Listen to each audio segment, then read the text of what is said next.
Hello and welcome. Been away for a few weeks, but wanted to post some video and pictures of the progress on the lower quarter replacement. I was pleasantly surprised at the condition of the trunk drop-off and inner wheel well support structures on the driver's side when the outer skin was removed, although some additional fabrication will definitely be required. I also need to pick up some fresh Pour 15 to coat all the inner metal surfaces. Enjoy the following clips, and the next video will show the welding and finishing of both sides. I picked up these replacement quarters from eBay, and I ordered the ones for a 4-door. They sent me the 2-door metal, which is fine. I have a lot of scrap metal to play with. Not really impressed with the quality of these though, and some of the corners were kind of dented up a little bit, mainly the one body line there. But I'm not going to be going up that high, hopefully, and I'm going to start to cut these out.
Okay, I'm going to try to make this inner structure here before I even attempt to weld on the exterior quarter patch that I made. I've made some cardboard cutouts. This goes in here. I got this middle piece here that would wrap around, follow down the contour, and then I just made the general shape for the back lip here. And I'm going to cut it to size once I weld the piece together. So far, I actually got 2 pieces of the metal cut out for the back piece and then the side piece. And should go together fairly well. Kind of lines up nice. So I am going to actually try to tack this together and see how it goes. So wish me luck.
just wanted to show you guys what I've done so far for this project.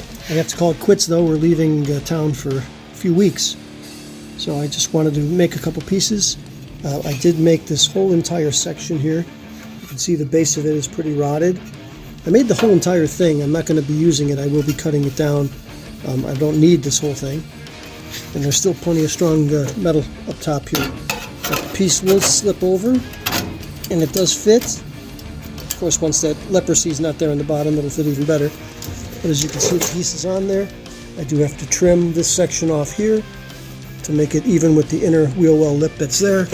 That's all after the fact, and then there's a tiny little piece down below here that I have to add to the bottom structure, and that's where the quarter is going to actually weld to, this whole entire bottom piece.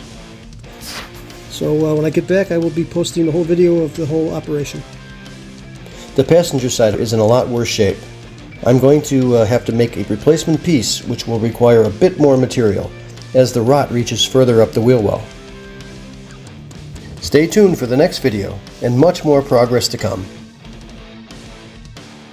Please give us a like and subscribe to the channel for notifications on this project's progress and other how-to videos. Thanks!